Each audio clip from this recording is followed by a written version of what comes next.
to DJ. Yes! Buckle up for Kobe Bryant. New era. Oh! A jawbreaker! Curry, way downtown. Bang! It's all basketball. A spectacular move by Michael Jordan. Lace 'em up. It's time for 1010XL's Open Gym. Leading the break, here's RJ Saunders. And it is the basketball show for the basketball fan. Welcome back to another edition of Open Gym here on 1010XL. RJ Saunders here with you alongside Anthony Damon. But most importantly, as always, you're here. And we definitely thank you for taking the time out of your busy schedule to come talk hoops with us here on the Superstation. As always, your way onto the show is the text line, designed by Lifetime Enclosure, 641-1010, or the MyBookie Digital Studios on X, Facebook, or YouTube. Just type in 1010XL wherever you're listening to us via social media. Now, question of the day, what's your favorite basketball shoe? I know the basketball shoe game has turned crazy nowadays, and of course, Jordan is always the brand everybody's going to name. And if Jordan is your shoe of choice or your favorite shoe, give us the exact shoe that you love. But I have a pair of Tracy McGrady's that I like. I like the Gary Paytons, the ones that had the zipper. Remember the big old Patrick Ewings with the number 33 on the back? How about the pumps? The Jacksonville's own D. Brown helped him win the dunk contest. Favorite basketball shoe, let us know. 641-1010.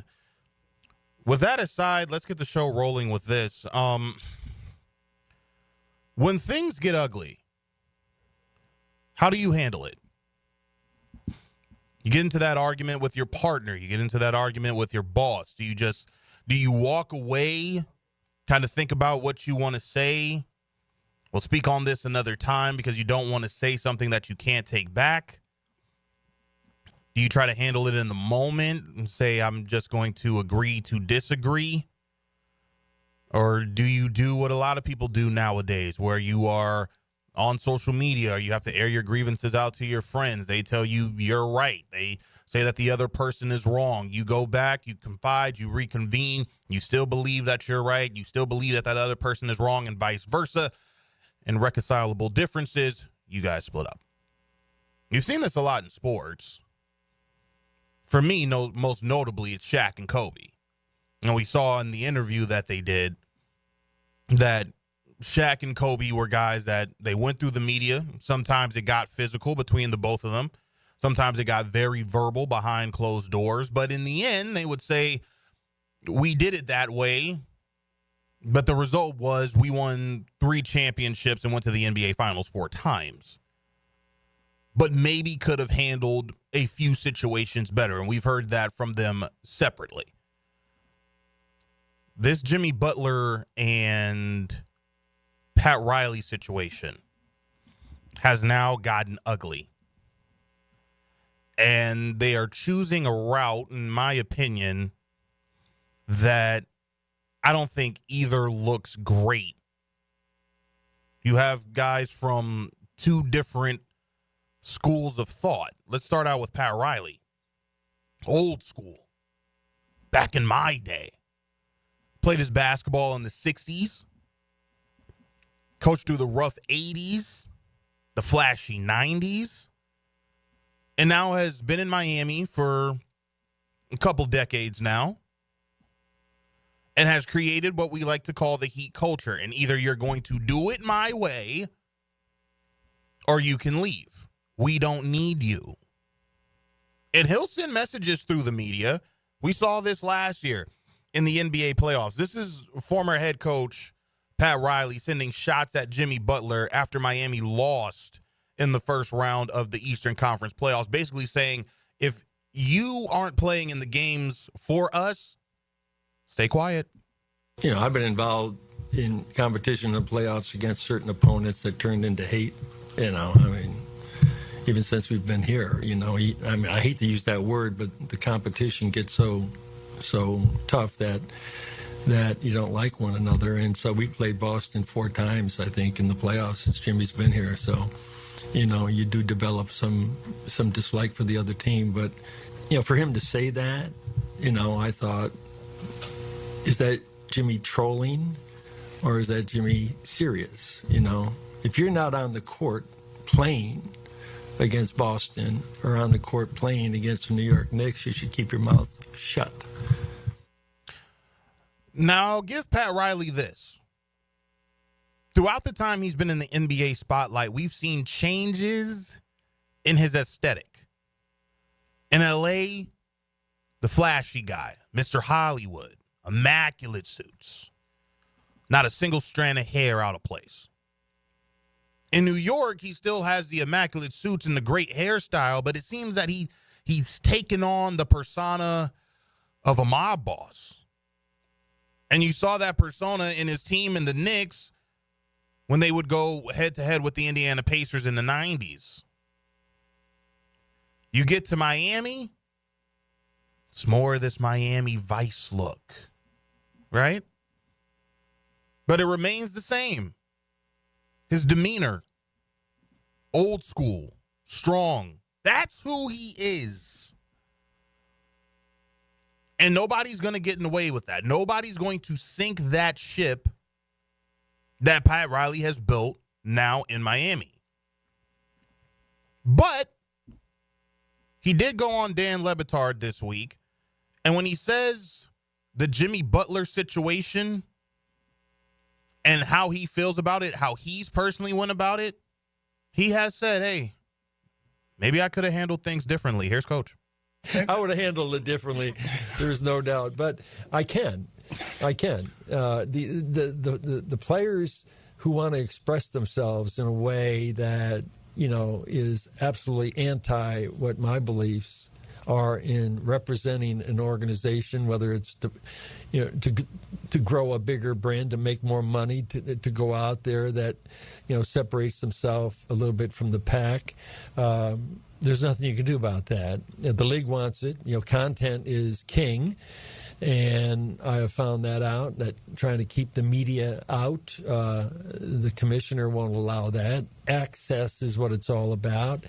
And so players' personalities today, the younger generation is just different than it was, when I grew up. I grew up, and I think most of us my age grew up at a time when our parents were harder, if we had them.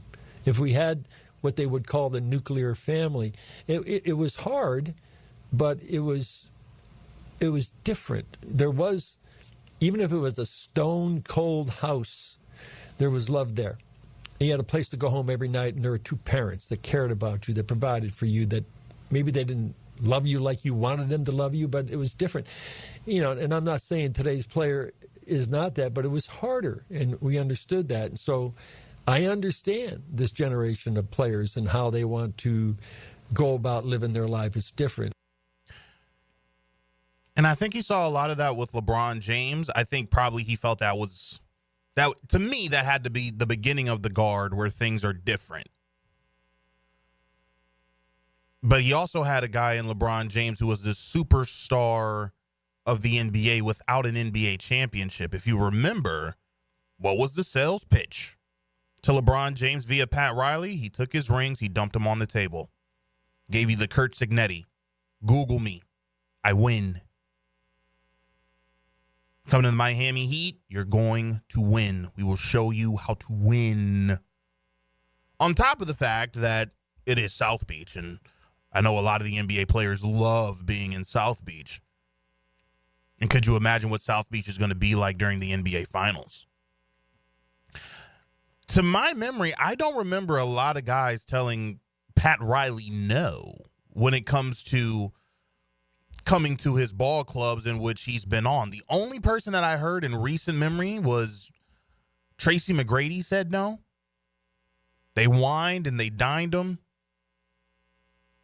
Got him on the yacht, pulled up to the dock. There was Pat Riley saying, welcome to the Miami Heat. And Tracy said no and went to the Magic.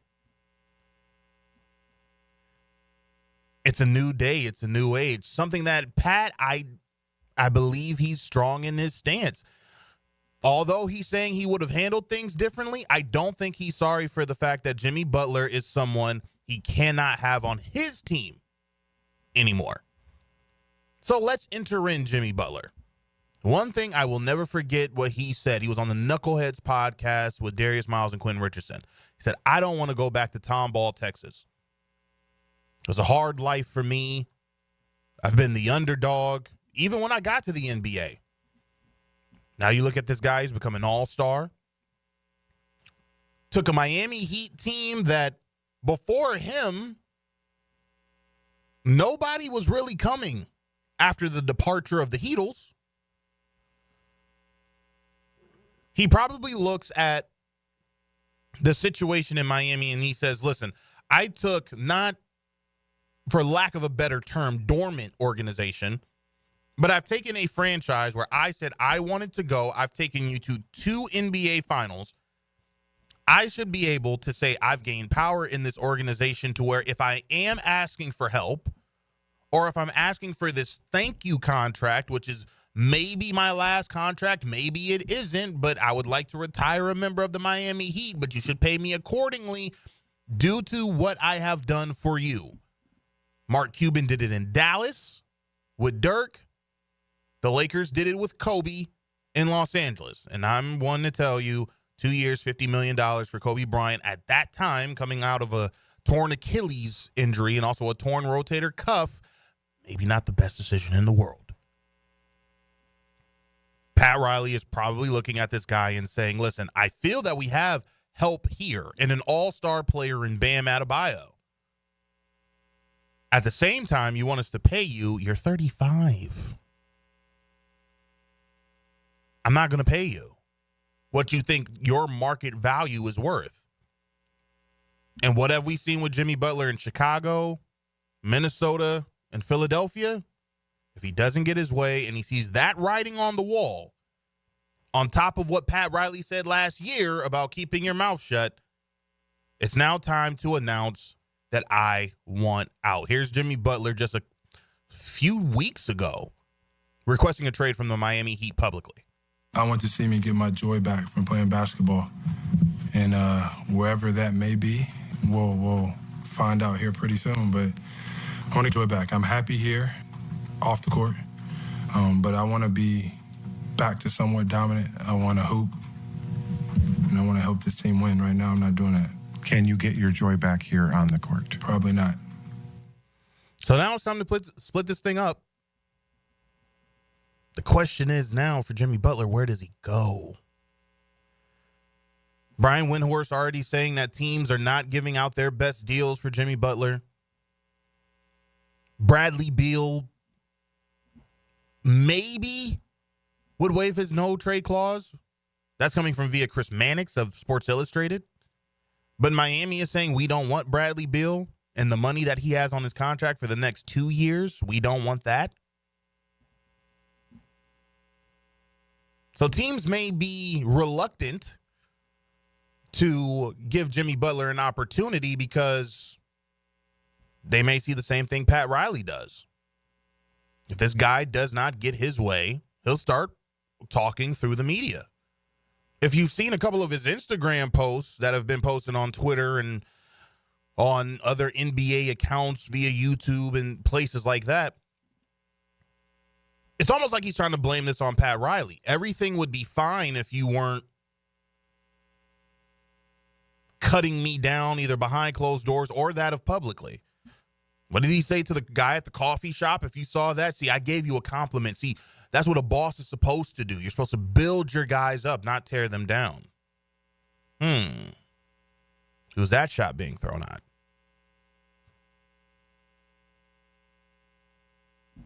But is there a team that's saying, listen, we see Jimmy as part of our future and we'll give him the extension that he wants? And I'm sure Jimmy wants to go to a contender. I think he's fallen in love with the idea of the Phoenix Suns. But if Bradley Beal's the major trade piece, this all lies in his hands. Will he want to give up that no trade clause to go to, if South Beach doesn't want him, a name that you're hearing is the New Orleans Pelicans, possibly being a team that would help facilitate a Jimmy Butler trade because they themselves are trying to get out of contracts of, say, Zion Williamson. Brandon Ingram, CJ McCollum.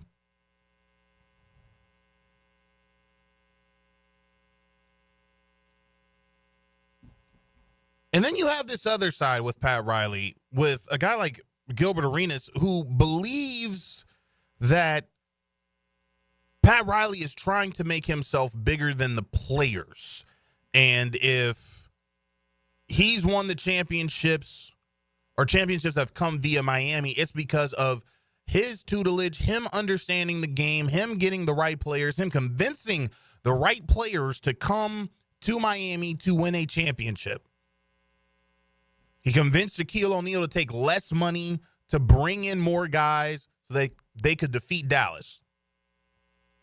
Convinced LeBron James, as we said earlier, to come to Miami. Don't go to New York. Don't go back to Cleveland. Heck, don't even consider going to LA and playing for the Clippers. Your best chance of winning is here. Was able to, whether you want to say he convinced Jimmy or Dwayne Wade was an integral part in that, of getting Jimmy Butler to the Miami Heat. If we've done it before, we can do it again. It may take a little while, but Miami's probably been looked at now as a team in Pat Riley's eyes to where he says, we don't rebuild, we reload.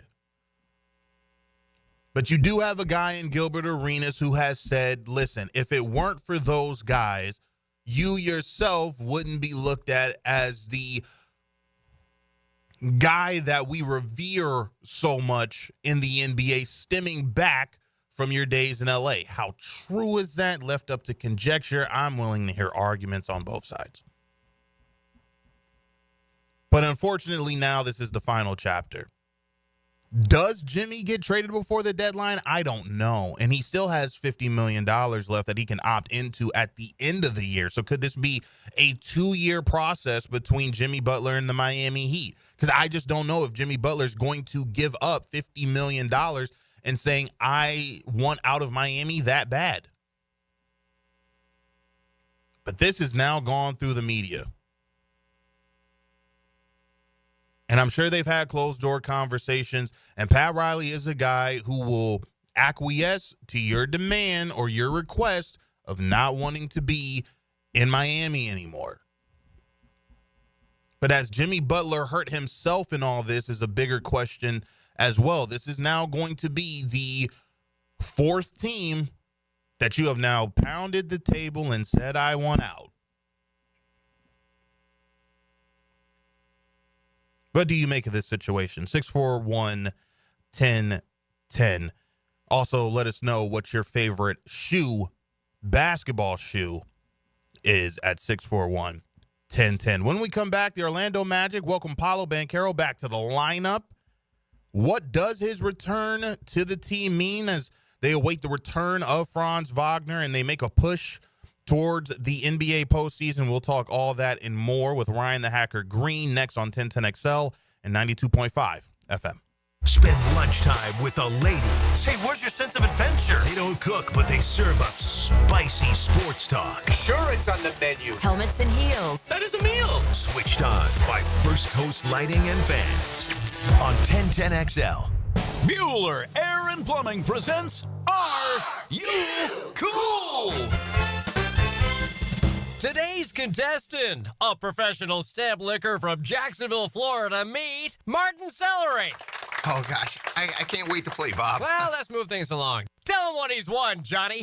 Wait, but That's right, Marty. At Bueller Air and Plumbing, we've stocked up on the remaining inventory of low-cost 2024 model air conditioners. So you win. We're passing the savings on to you. Can I answer a question first? We need to make room for the 25s, so we're offering great deals on AC replacements while supplies last. Could I spin the wheel at least? I've been practicing for a year. With last-minute deals like this, there's no question that you are cool. What do I tell my kids? There you go. Have a souvenir t-shirt. Thanks. Stay cooler with Bueller. Visit BuellerAir.com. Hey, sports fans, it's Hayes Carline from MyBookie. It's win now or go home. The NFL playoffs are the ticket to the biggest game of the year, and all roads lead to New Orleans. The NCAA playoffs will set the stage. But this is your chance to get in on every high-stakes moment along the way.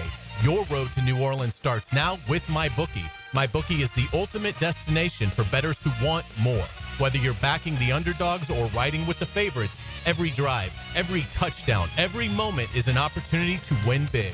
Kick off your 2025 right with risk-free Thursdays. Place a bet. If it doesn't hit, MyBookie has your back. Dive into the Bet Boost tab to supercharge your picks and build that bankroll before the big game. The action doesn't stop. MyBookie's online casino keeps the excitement going 24/7. If you haven't joined yet, now's the time. Use promo code 1010XL on your first deposit, and MyBookie will hook you up with an instant bonus because you deserve to start strong. David Garrard here. Playing in the NFL can put a lot of wear and tear on your body, especially your knees. Southeast Orthopedic Specialist has kept me mobile and ready to tackle every day. Southeast Orthopedic Specialist.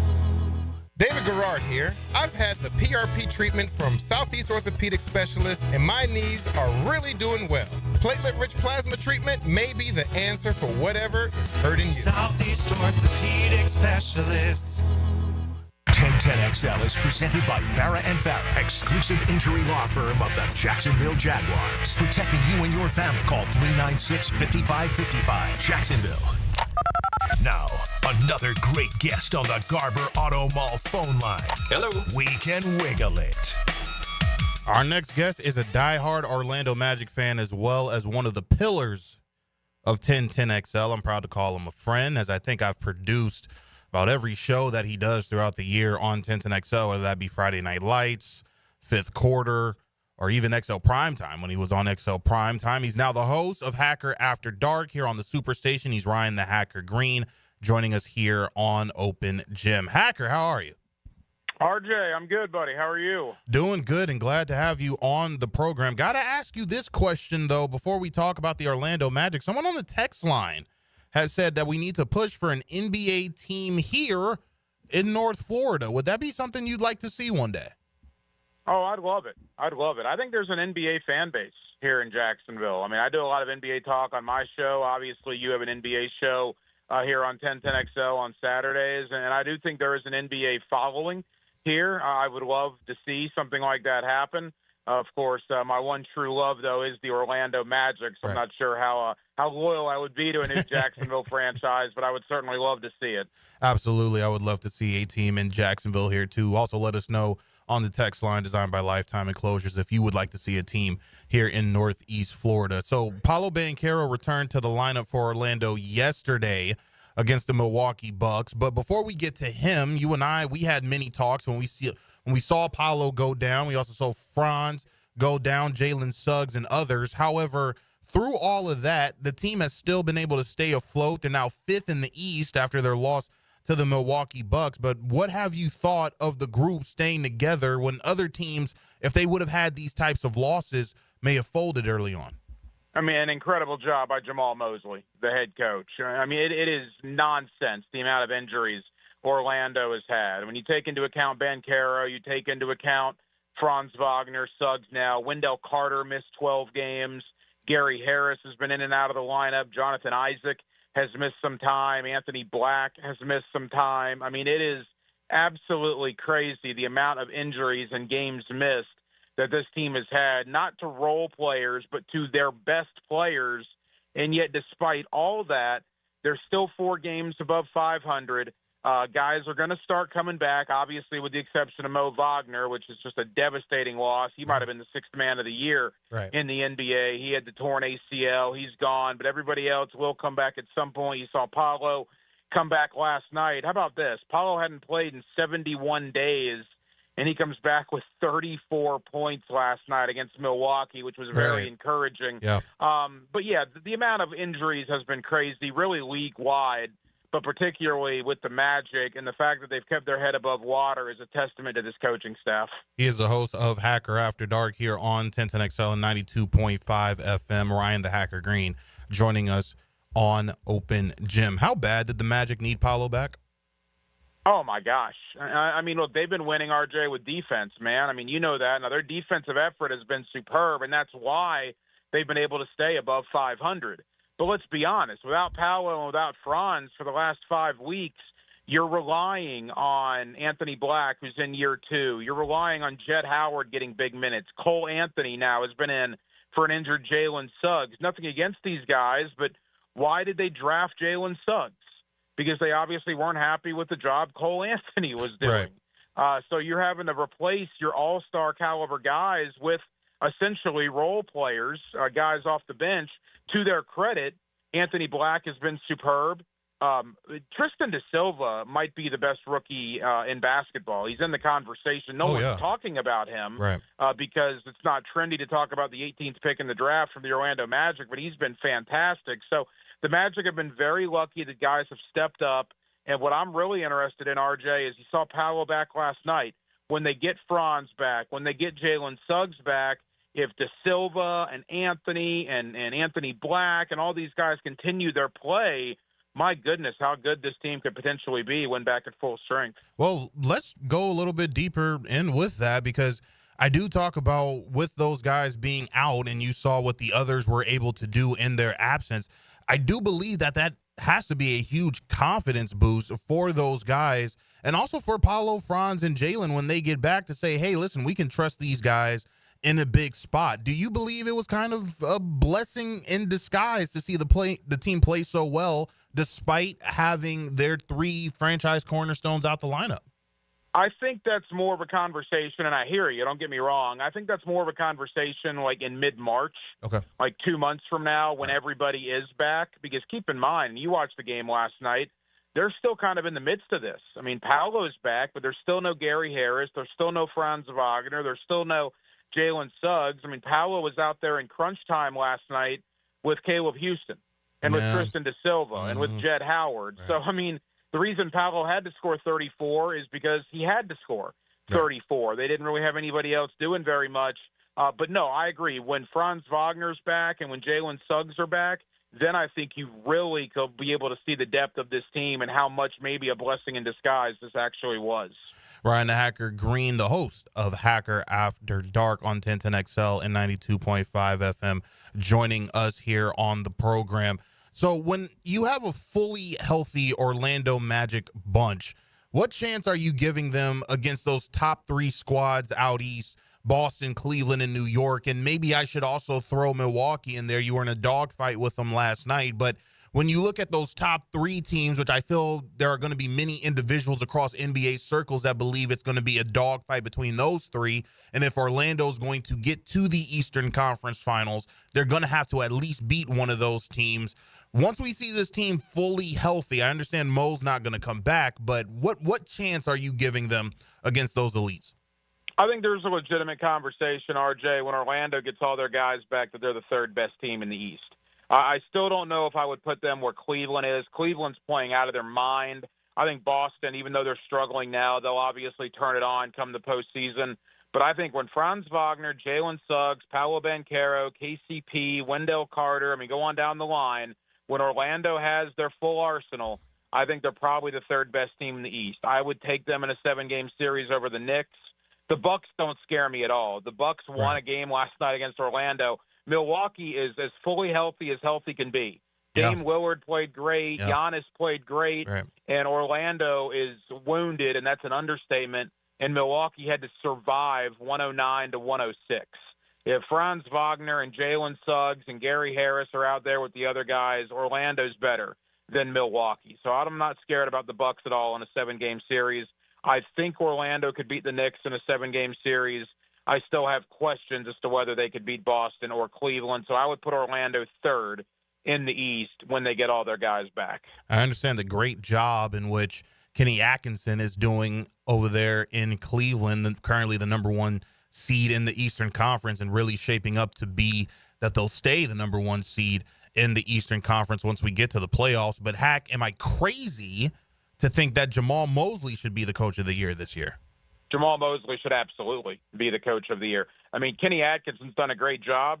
Take Darius Garland, take Donovan Mitchell, and take one of the big guys, Jared Allen or Evan Mobley. Take them off the team. In fact, take Donovan Mitchell and Evan Mobley off the team for 5 weeks. Right. And then let's see where Cleveland is. That's essentially what Orlando's had to deal with. take LeBron James and Anthony Davis off the Lakers for 5 weeks. I mean, you take Orlando's two best players off the team. Jalen Suggs hadn't played in over a week and a half now either. He's the third best player. And I don't care who you are. The teams are going to struggle. And for Orlando to still be 4 games above 500, to still be fifth in the East, 42 games to go. Now Paolo's back. Again, I think Suggs is going to come back in the next week or two. Right. Wagner probably early to mid-February would be my guess. But my hope, RJ, is that Wagner's back in mid-February. That gives you, about 4 to 5 weeks to kind of get your feet underneath you as a team to get ready for the postseason. I mean, these guys haven't played as a cohesive unit since October the 30th. Right. That's the last time Wagner and Paolo were on the floor together. So they're going to need about a month or so for that timing, that chemistry. So that's why my hope is about a month from now, maybe a little over a month from now, everybody's back. That gives you about 5 weeks before the postseason to get right.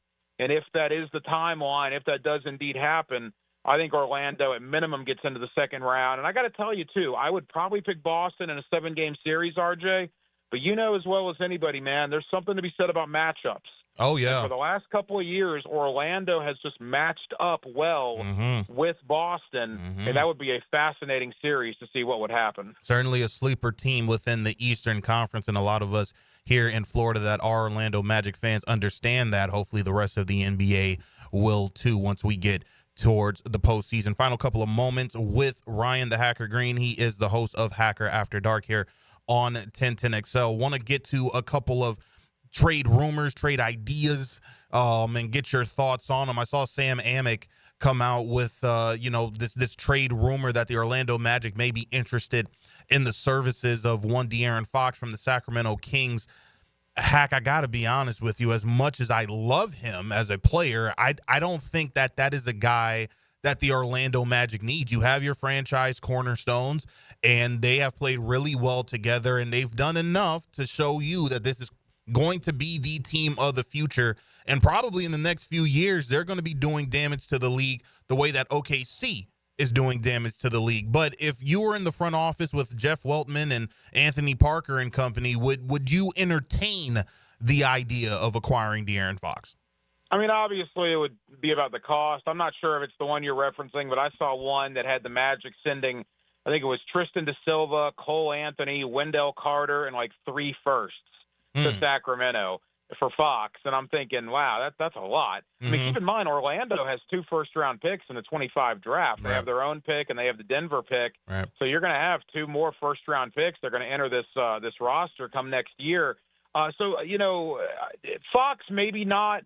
I could see, somebody like maybe an Anthony Simons, like from Portland, somebody along those lines. Right. Orlando needs more shooting, RJ. Yes. I don't think there's any doubt about that. I think they've gotten better. Suggs is a better shooter when healthy. Franz has improved, but they're still not great. Right. So they need that 3-point shooter. KCP has helped, but they still could probably use a little more. And maybe Simons is a bad example. Maybe more of a role player type guy as a 3-point shooter, or Cam Johnson or somebody like that.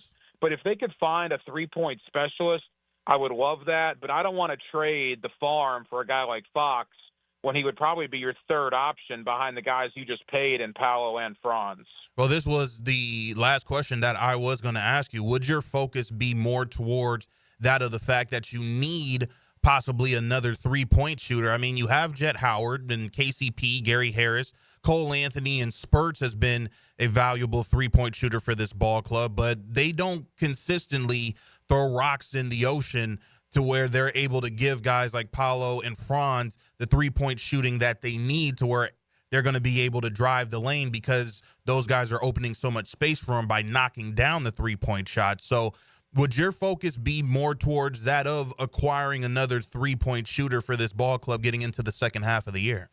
Yeah, I would acquire another 3-point shooter, but that's the craziest part about all this. Again, we haven't seen this team since October 30th.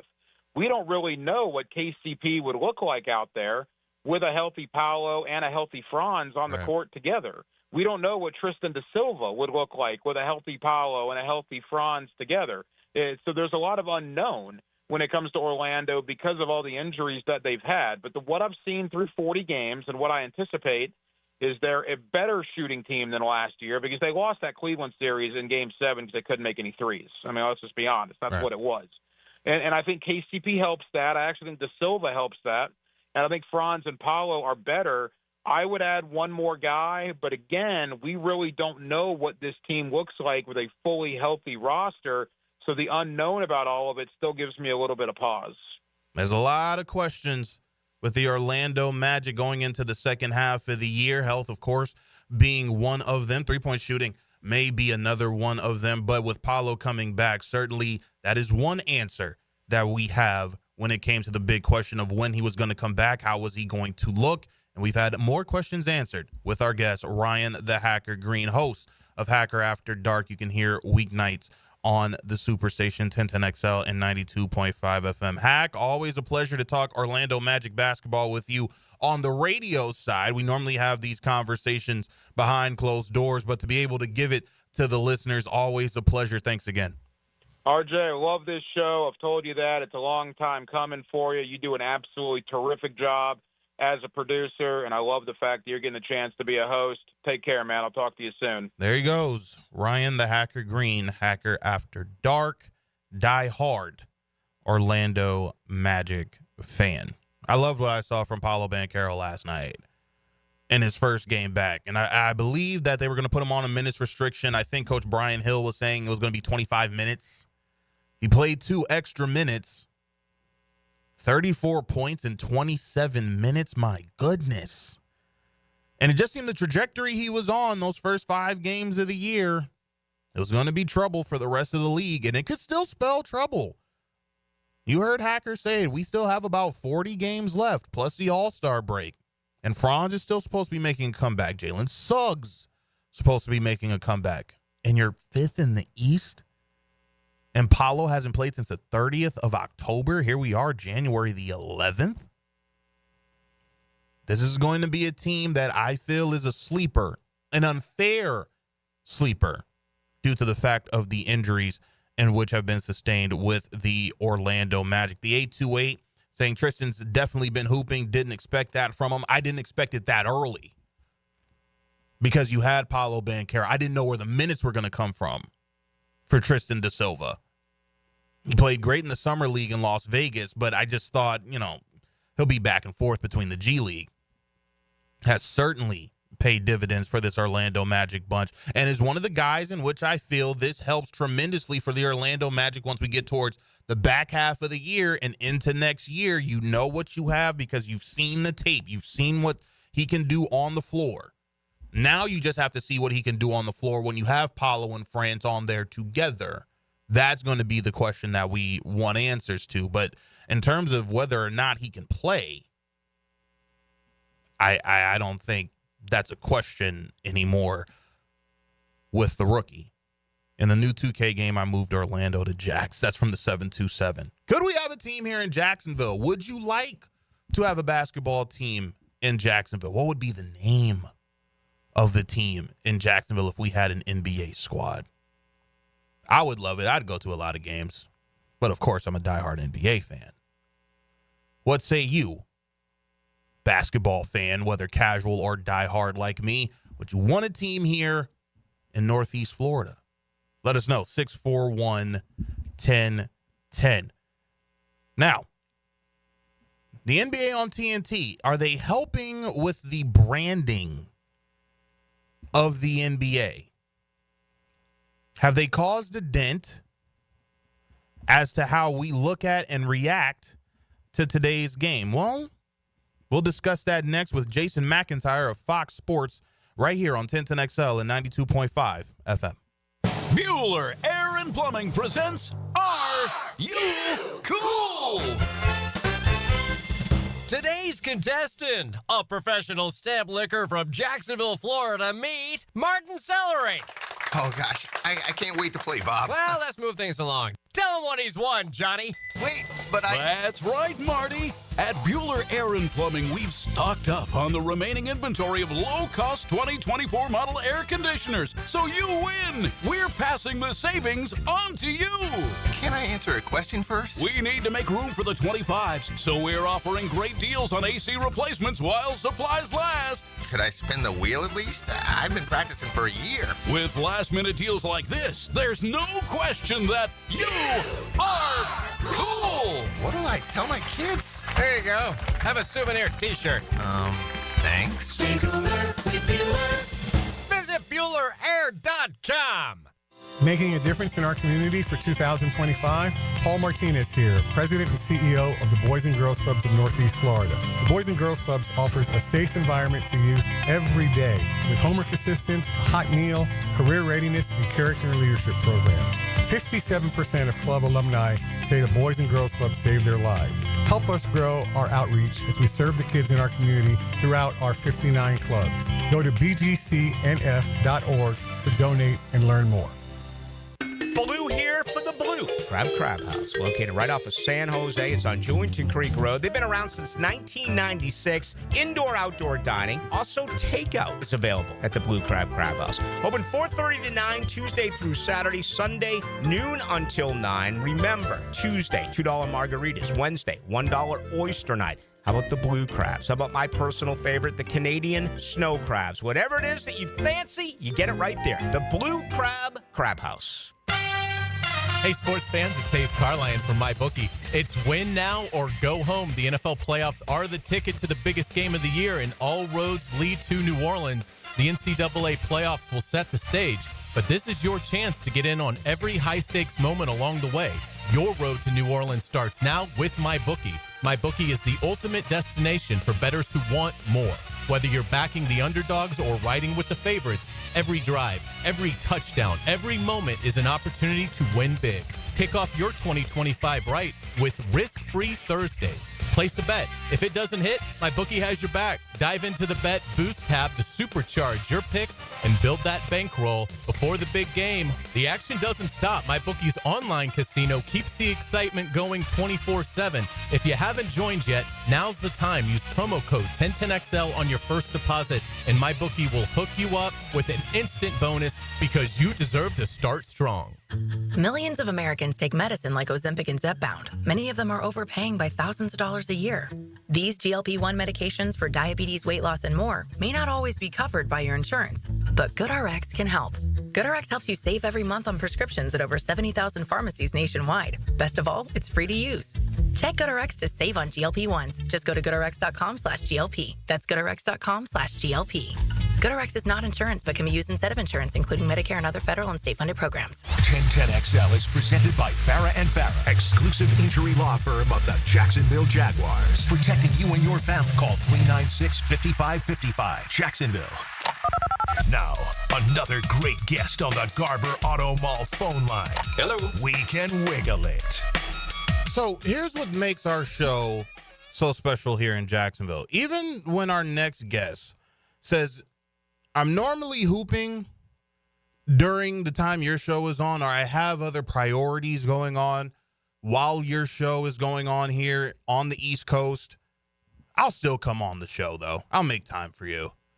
I am absolutely humbled. I've been a fan of this guy for years. He is Jason McIntyre of Fox Sports. You hear him weekdays on The Herd with Colin Cowherd. He's also the host of the Straight Fire podcast. Jason, I can't tell you how humbled I am by you coming on. Thanks again so much for doing this. How are you? Yeah, I'm excellent. It's funny. When you sent the questions or the topic ideas, I was like, ooh, I've been dodging that one on radio shows for a minute, but I'll make the time this morning. Absolutely. And in no way would I be attacking you for the comments, because it made me think, and especially once we saw Charles Barkley make the statement that he made with LeBron James's highlight reel replay that went on during his incredible dunk against the Dallas Mavericks, and Charles Barkley almost seemingly is rolling his eyes at the fact that the TNT was showing it so many times.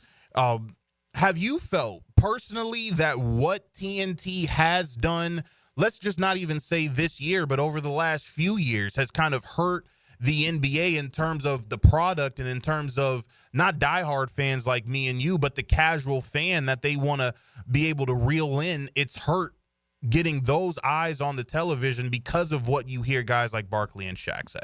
I think unequivocally that's the situation. And again, let me just start by saying, obviously, the show is a great entertainment show. Yes. They make me laugh when I watch. Yes. But I go back to the Warrior teams. I don't know. I mean, obviously, you'd have to look hard to find a clip, but I'm talking like 2015. Right. When they won 67 games and won the title. I'll never forget watching Inside the NBA and Barkley and those guys. Oh, these are soft jump shooters. Curry and Clay, Black, they're soft. Right. They're not going to ever. It was just so dismissive of, and you could see the league changing. James Harden was changing things. The three ball in Houston, the Warriors, obviously, and they just didn't like that shift. And then what happened was, you get LeBron going back with Kyrie Irving to win the title and take down the 73 Warriors, and all of a sudden then becomes, oh, well, is LeBron the GOAT? And then LeBron goes to L.A. and wins another title. Is he the GOAT? Yeah. And these guys are so protective of their era. How's this one? So I went to the car wash like a week ago. Okay. And I see this guy get out of one of those new Elon Musk vehicles. What are they called? The Cybertrucks? Cybertruck. Yeah. A pimped out Cybertruck. I hope I can say that word on the air.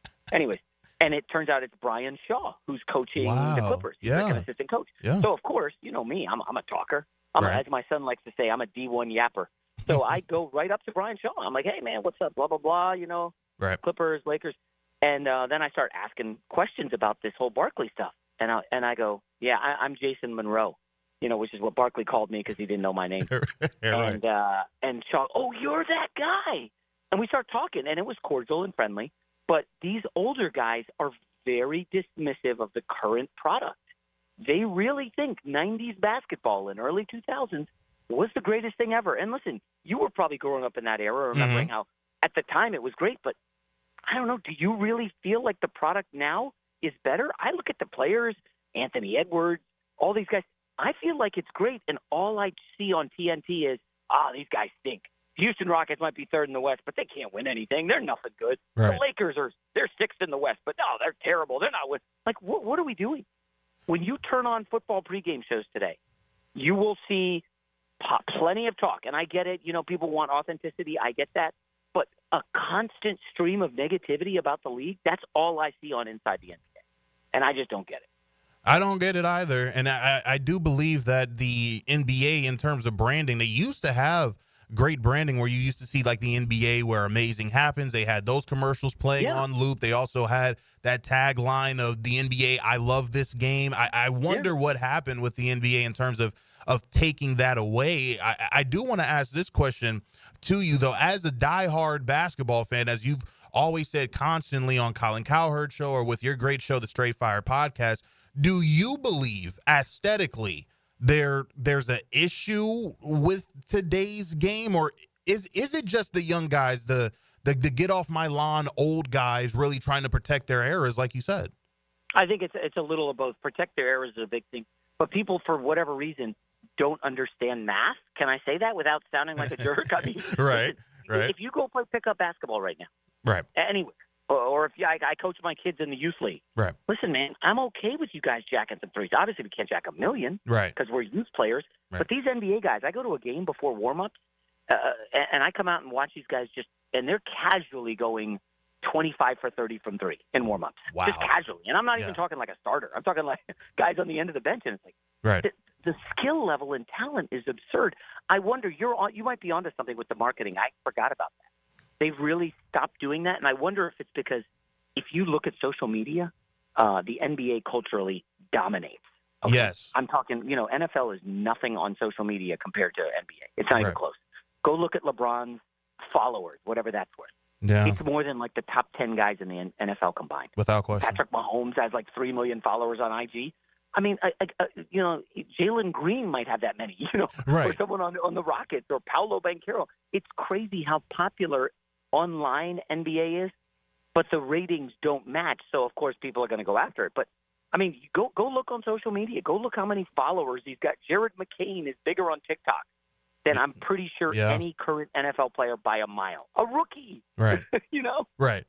He is Jason McIntyre. He is the co-host of The Herd with Colin Cowherd. He's also the host of the Straight Fire podcast on Fox. This whole Jimmy Butler, Pat Riley saga, seems like the writing is on the wall. Jimmy Butler may get moved by the deadline. But in your opinion, did both parties handle this in the right way, in your opinion? Yeah, I got to be honest. I don't totally understand why Jimmy Butler's so mad. Is it simply that he wanted to get paid, and the Heat said, "You're in your mid-30s, we can't do that." Right. But we're close. We were in the finals a couple years ago against Denver, right? Maybe it was a few years ago. But like, I guess they just didn't want to pay him, and he's got a contract, and you got to play it out. Eventually, someone's going to play hardball with these guys, right? Right. I mean, basically, NBA says, star says, I want out, and okay, we'll do that right now. Where would you like to go? Yeah. But it seems like Miami's trying to draw a line in the sand, but now they got to suspend him, and the Heat don't particularly look great. I saw some comments from Bam Adebayo. He seemed just sick of it. Yeah. I don't know, man. The whole like quitting on your team. We saw Antonio Brown in the NFL just take off his jersey middle of a game and leave. Right. We saw a guy on the Niners say, "I don't want to go back in the game." When Butler plays, I think the last game he played, he had like a 30-point triple-double, and he's very, very good. But I don't totally understand. I guess he doesn't think they can win a title, and I don't think they can this year. Right? They're at least fifth in the East. I mean, yeah. East is kind of looking stacked now that the Cavs are unbelievable. Right. You have the Cavs. You have the defending champion Boston Celtics. They got the New York Knicks there. The Orlando Magic finally get Paolo back.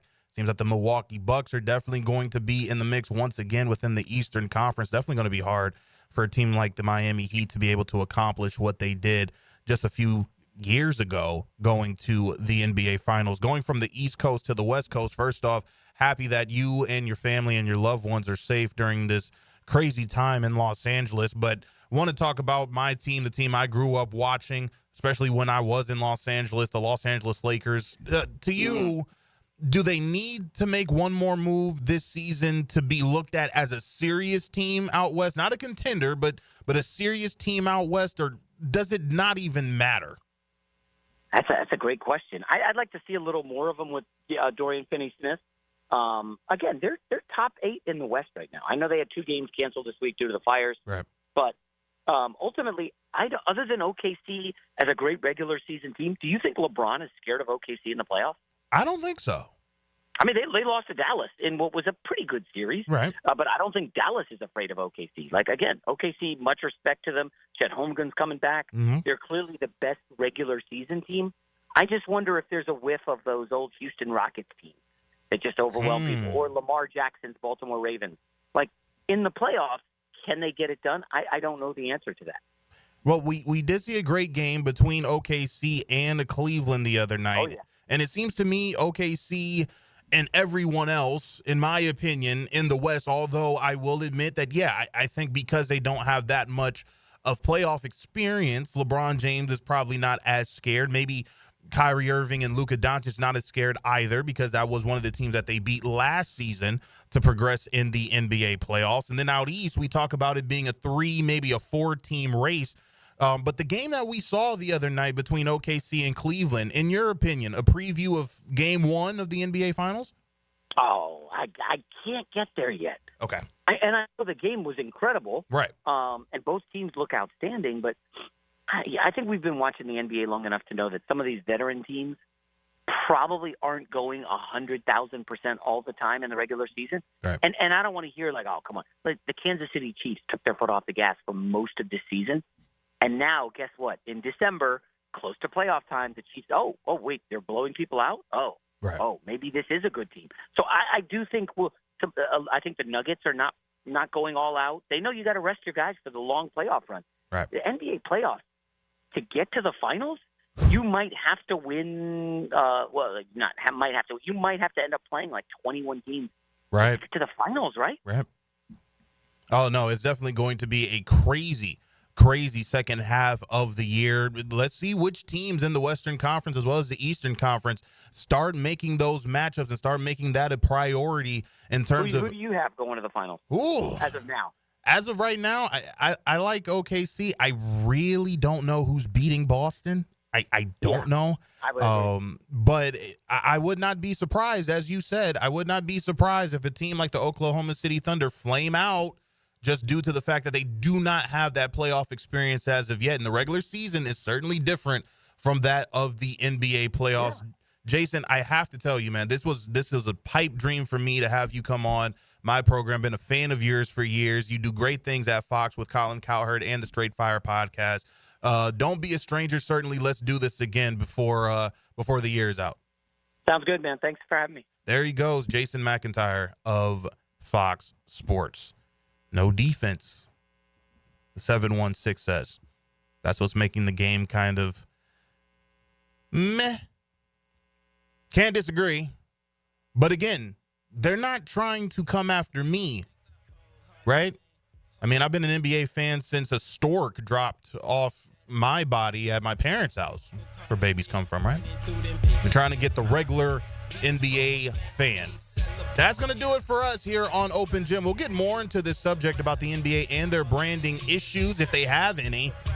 For Anthony Damon, I'm RJ Saunders. This has been Open Gym. We will talk to you next week. And a bunch of other vices that attract kids, the dealers, but I'm focused on my game.